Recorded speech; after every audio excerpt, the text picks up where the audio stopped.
The Atlanta Braves took down the Washington Nationals 12-0 last night, but got bad news as Reynaldo López left after one inning with right shoulder tightness. We'll break down the injury and what it could potentially mean for Atlanta on this episode of Braves Today.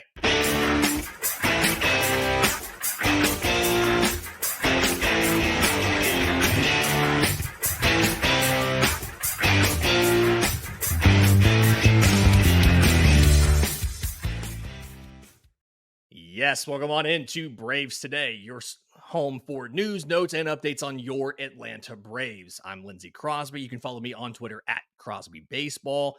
He's Christian Rauh. You can follow him on Twitter at Christian S. Rauh, R-A-U-H. And you can find all of our written work at bravestoday.com, the Braves Today Substack. And Christian, fantastic game last night against the Washington Nationals. Exercised a lot of the offensive demons from the Cincinnati Reds shutout. But before that, I want to talk about what happened with Reynaldo López.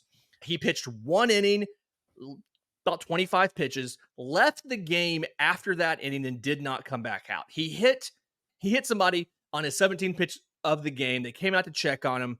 He stayed in, finished the inning, did not come back. His velocity was significantly down, 3.5 mile an hour or so off of his season average.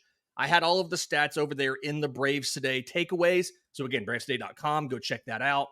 The hardest fastball of the 13 he threw was 93.8 miles an hour. His season average is 95.5. They removed him. They later announced that the early exit was right shoulder tightness. After the game, he was in good spirits, according to Justin Toscano of the AJC. And through a translator, López said that he felt good. He was going to get an MRI today just to be sure to see exactly what's going on. But he wasn't really able to get force behind the ball like he typically could. Really couldn't rear back and get what he usually has for his fastball. If Reynaldo López has to go on the injured list, how much of a hit is this to the Atlanta Braves? How many times are we going to have this same conversation? Right? If this guy gets hurt, is this the final straw for Atlanta? Oh, by the way, the Braves got an injury. Not sure if you heard this or not before, but is that a bad thing? That's exactly where we're at right now. And it seems exactly what you just said. It's like this, when is it going to finally be the straw on the back of this Braves team where they finally break? And right now, having an all-star pitcher possibly go down to the injured list when you're battling for the final spot in the wild card is, quite frankly, Lindsay, I don't know if you agree with me or not, but it's just not quite ideal.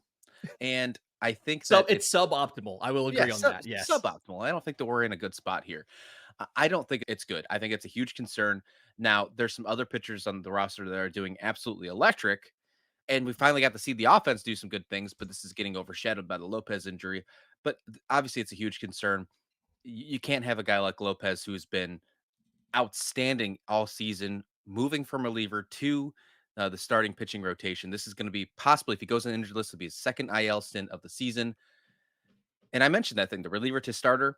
Do you think that's one of the reasons why we're starting to see some shoulder injuries here from a guy like López? So it was a forearm last time he was out, and then this being the shoulder. For me, it's hard to say it's because of the extra workload. The worst thing you can do as a starting pitcher for your body is pitch. Like the art of pitching is not good for you. It is virtually 100% injury rate. I do think that if you lose López to an injury, this is not as bad as it could have been.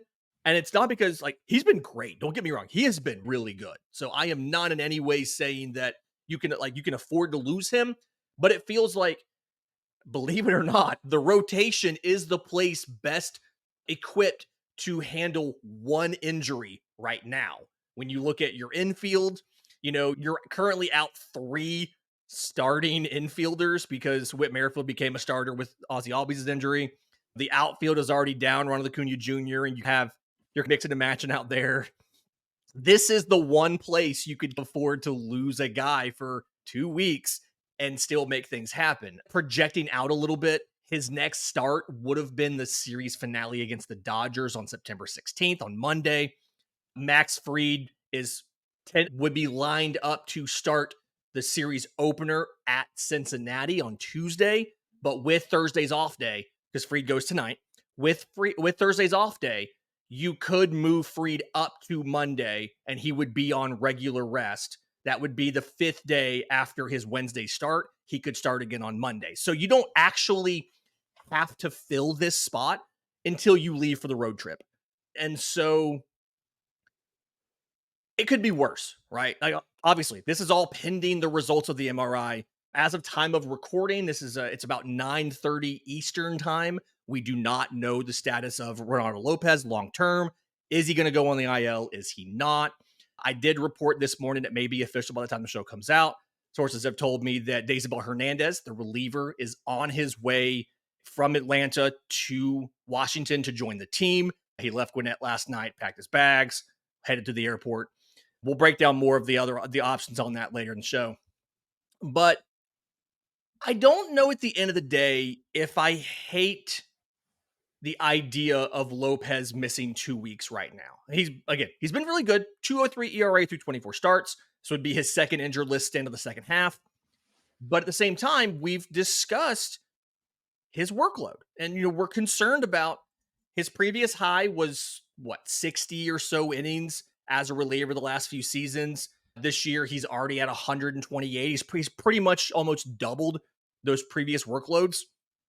If he misses let's say he misses 2 weeks, best case scenario, he misses 2 weeks. He is still available if you make the postseason. He's still available to pitch. Maybe they put him in the bullpen. Maybe that helps them make the decision on which of this rotation goes to the bullpen. Maybe they say, hey, we're not going to try to bring you back as a starter and have you pitch 5 or 6 or 7 innings. We're going to let you go eat for 2 innings out of the bullpen, ramp it up to 99, 100 like you were last year. Maybe this makes a decision for them. That's an interesting spot, and I will say this: we're getting really good at roster triage here, and we don't really have any reason not to. That's where we're at. But that's a really good point. You mentioned what his loadout was and what his usage was over the last couple seasons as a reliever. He was a starter at one point, right? I think he had 180 something innings. During those seasons, Yeah, but his last full-time year starting was 2019. His max is 188 and 2/3 innings in 2018. He had 184 innings in 2019. Partial year in 2020. Nothing counts from that year. It didn't exist. And then 21 is when he transitioned to the bullpen. yeah, but that's 5 years ago. So that's obviously not something that he's built up for. Now he built Yeah. up to be a starter this year. Got it. Yeah. But where you're sitting at in his pitch innings, you have to look in the last couple of years. You can't really look back. And I saw that on socials when the injury occurred last night, saying you can't really point at the workload being an issue because he's done it before. That was 5 years ago. Yeah. So it's almost like a huge, I don't know about you, but pre-COVID seems like a lifetime ago to me. Yeah. I'm sure it's the same way when you're talking about him pitching as a starter in 2019.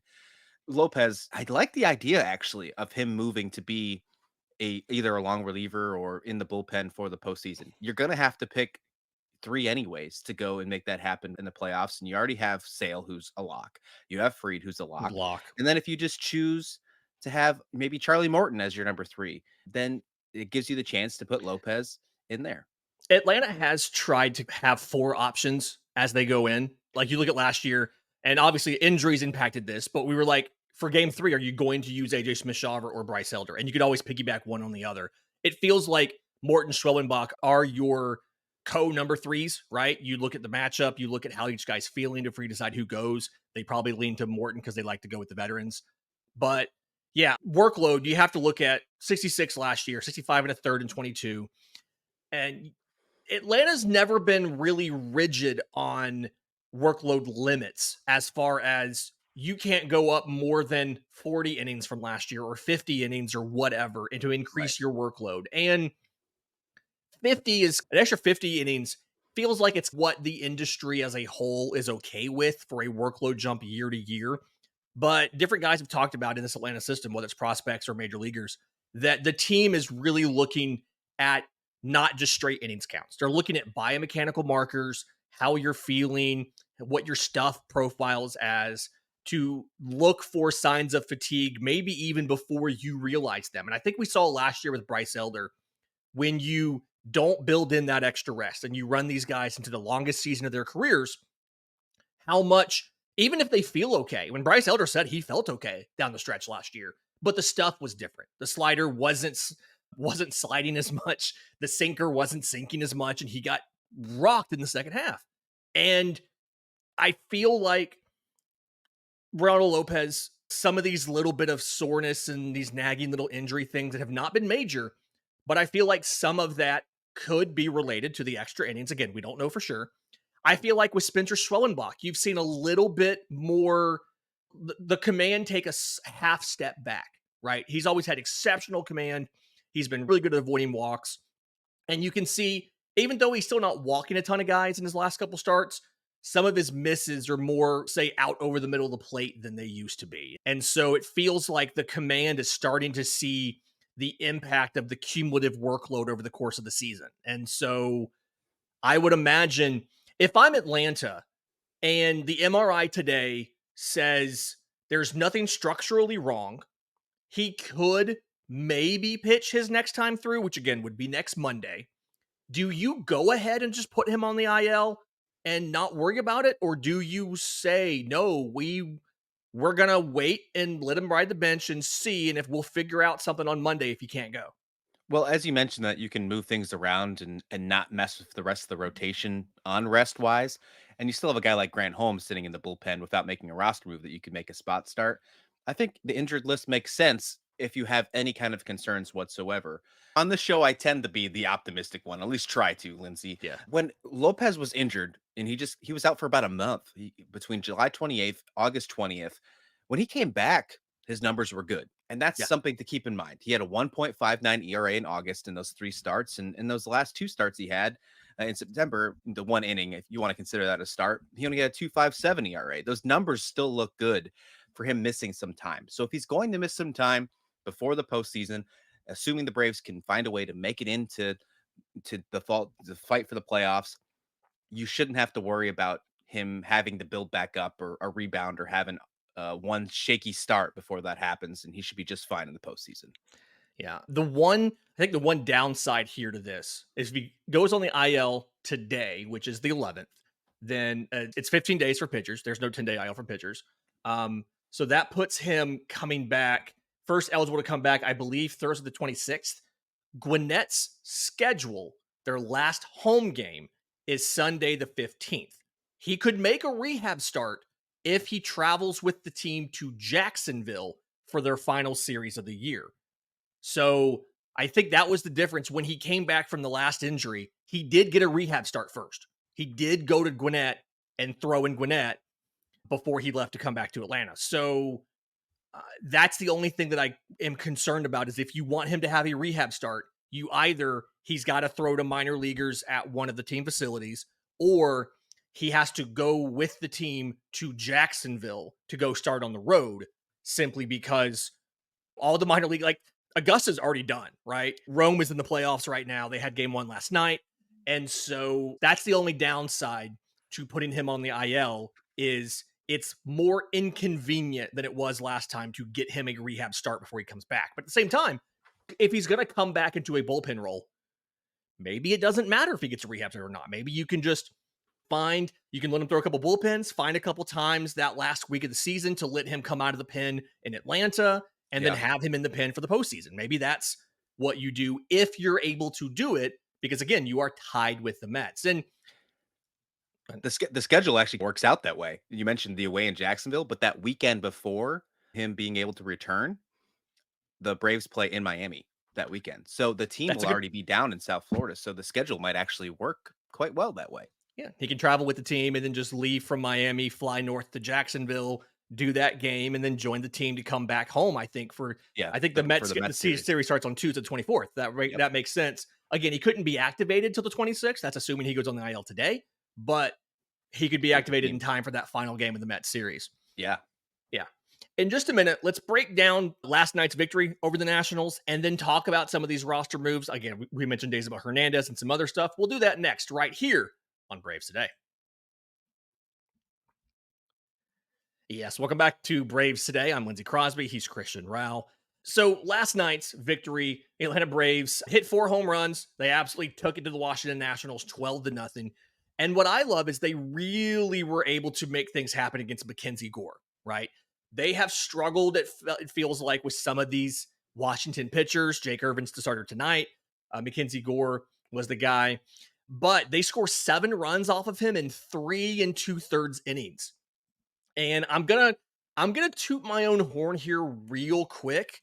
I mentioned before the game, I tweeted right around time for the game to start that I hated that Atlanta only had 2 lefties they could put in the lineup against Mackenzie Gore because what he does against lefties, he ends up going just fastball slider. He cuts out half of his arsenal, and he's allowed almost a 300 batting average to those lefties this year. So Michael Harris and Matt Olson. Michael Harris goes 1 for 3 off of Gore with a homer. Matt Olson hits an RBI single, an RBI double, scores a run. Atlanta obviously takes it to Gore, doesn't stop against just Gore. What I love here is, again, 4 home runs. Orlando Arcia had one. Sean Murphy had one. The final was in the 9th. Michael Harris gets one off of a position player. He hits a 30-something mile an hour ephus pitch off of Darmo Vargas out for a second homer of the game. But 8 of the 9 starters in Atlanta's lineup had a hit. And the one that didn't was Gio Urshela. He goes 0 for 5. No strikeouts. He put all 5 balls into play, 3 of them over 94 miles an hour. The team finishes with 15 hits, 7 of 13 runners on scoring position. Does this, in your mind, make up for the Cincinnati Reds 2-hit shutout on Monday? Make up? No, because you still lost the game. And in these points in time, you just can't let that happen. Right. But it gives you a little bit of hope, and especially because of the injury happening early to Lopez. The offense being able to take off and do what they did was really impressive. We have seen in the past, Lindsay, to where something happens with a pitcher injury or the pitcher starts off on a rough start and they get down by a couple runs, but the offense just decides to not show up and then they just completely blank in the game. You had that injury with Lopez early, and that did not stop the Braves offense from hitting in this one. So I think you got to take it for what it is. It was a very impressive outing, but can they continue it? We've seen where they've had this one peak and then the valley lasts for 3 or 4 games. And we obviously can't have that happen moving forward. So am I impressed? Absolutely. Do I want to see more? Absolutely. Let me see more of that. You got another left-hander on the mound coming up tonight. So that's huge. And coming into right, Irvin's a left-hander. He should be. I think almost every national starter is a left-hander. I could be wrong. He might be the only righty in the No, in the Irvin's a righty. rotation. Irvin's a righty. Yeah, Okay, he's so like the he's only one of righty the out there. only Yeah, ones. yeah. Probability of chance was not in my favor on that one. But regardless, I want to see more from this Braves team. And 7 for 13 is exactly what you need. And runners in scoring position, that's a 538 average. Imagine that, because the game before at the Reds, they were only 0 for 1. Creating opportunities with running in scoring position gets runs on the board. Could you imagine that actually happens? We actually saw it happen with the Braves last night. Let's see it happen again with Washington. Finish this road trip strong so you can get ready for a really tough series this weekend against the Dodgers. Yeah, scoring 12 runs, only the 3rd time this year they've done it. Only 2 of the runs off of Gore were earned. It was 7 runs scored, only 2 of them were earned, which was absolutely wild. The biggest thing to me, outside of the offense finally showing up, right? Like, we obviously have to acknowledge that. Outside of that, though, I got to give credit to the back of the bullpen. You lose your starter after 1 inning, and you had the potential to have to just overuse your bullpen to get through this, right? But you look at the trio of Jesse Chavez, John Brebbia, and Luke Jackson covered 8 innings. Chavez had 3, Brebbia had 3, Jackson had 2. And they did it. They struck out 8. They allowed 2 hits, 3 walks, no runs. And the fact that those 3 guys were able to come out there and cover 8 innings without having to eat into that back end of the bullpen. You didn't have to throw Joe Jimenez or Pierce Johnson or Dylan Lee or Raisel Iglesias or Aaron Bummer. That's your core 5 high leverage guys right now, high to medium leverage guys right now. The fact that you could get through 8 innings and not have to touch those 5 guys means that, one, if you need them tonight, you're not worried about using them. And even if you do have to use them tonight, you should be able to throw those 5 guys probably, if you need to, up to 3 times each in that 4-game Dodger series. Kudos to the bullpen there for doing what they did. And I do also feel like we should mention Matt Olson, right? Picks up the 2 hits there. finished 3 for 5. Got a walk as well there.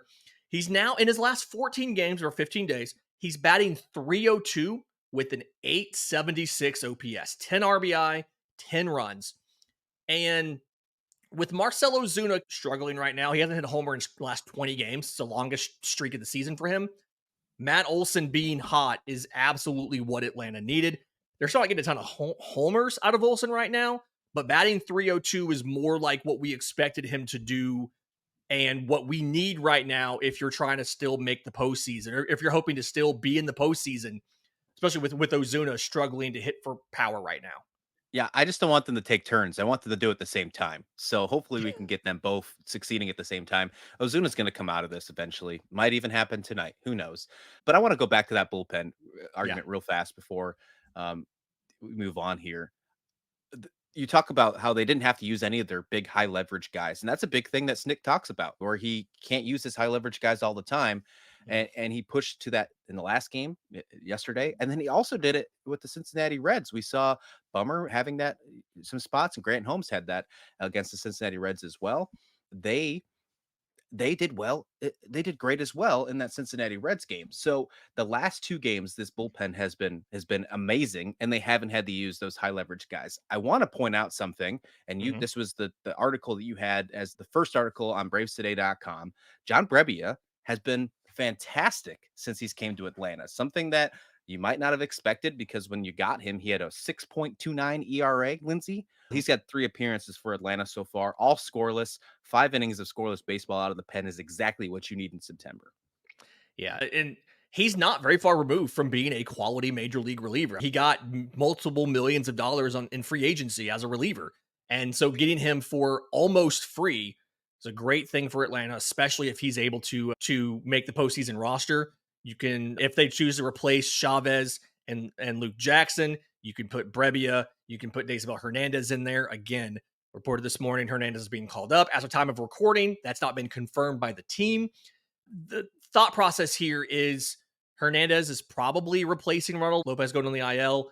If not, you're looking at your only other options to add him to your bullpen are option Dylan Leadown, which leaves you with just one lefty. So it feels like you're not going to do that, or DFA somebody because nobody else has options. That's been the issue you've had in this Braves bullpen all season.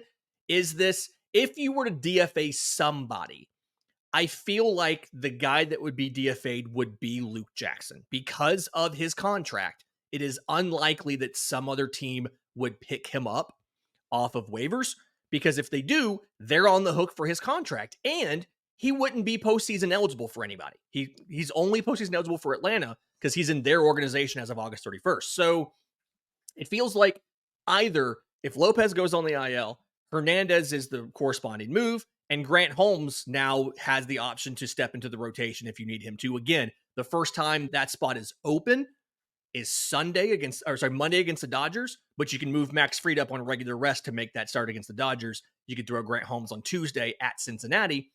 If you DFA somebody, then it feels like Lopez is not going to go on the IL. I will point out for Gwinnett also, Zach Short and Alejo Lopez also both left the game last night. I believe Short was hit by a pitch. Lopez was not.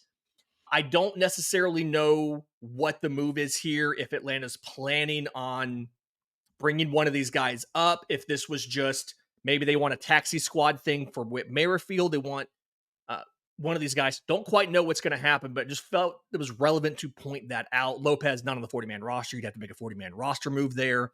Zach Short, I believe, is also not on the 40-man roster because he was DFA'd. Don't quite know what's going to happen there, but just something to watch for if they think Whit Merrifield can't come back for the Dodgers series and they go ahead and put him on the IL. There are options to get him back or to get someone up in Atlanta, but you have to make a 40-man roster move for any of those guys except for Nacho Alvarez. Yeah, I still don't understand why they haven't gone with the injured stint for Whit Merrifield. They used two more players off the bench last night in the huge win, the 12-0 win. Eli White and Duvall both came in as some replacements. So obviously Snit's trying to use his bench. He's trying to make some things happen and get people fresh and ready to go for this September run. Having one more fresh player off the bench and not having to worry about only having your backup catcher sitting there while waiting for something to happen would be huge. So we'll see what happens this with these roster moves today. I think we're going to see some changes for sure.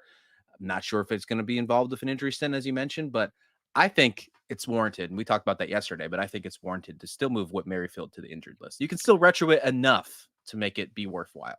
Yeah, you have 3 days to retroactive it. So at this point, being Wednesday, Tuesday, Monday, it'd be retroactive to Sunday. So you'd lose a day because he played on Friday. I think he got hurt on Friday, I believe. So you would lose a day there.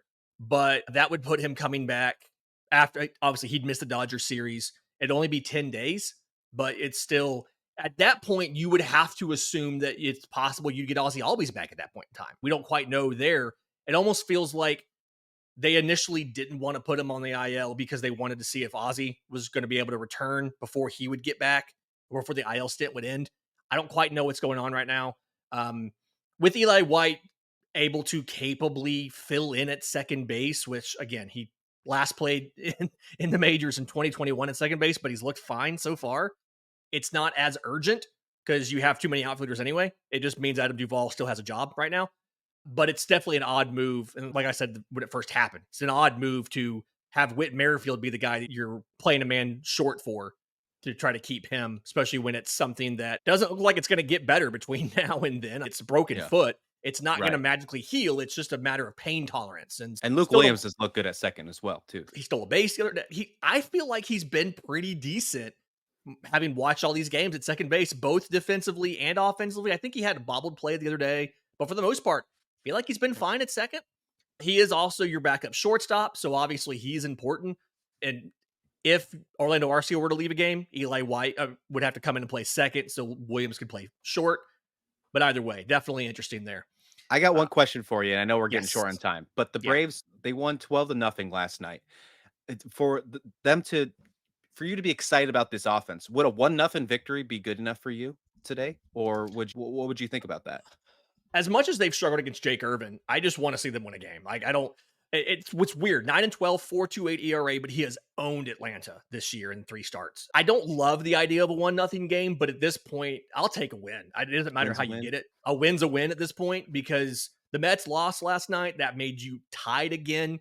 If you can win and the Mets lose to Toronto, you're back in the postseason picture. At this point, I'll take a win. I obviously don't want a 1-0, but I'll take a win any way you can get at this point in time.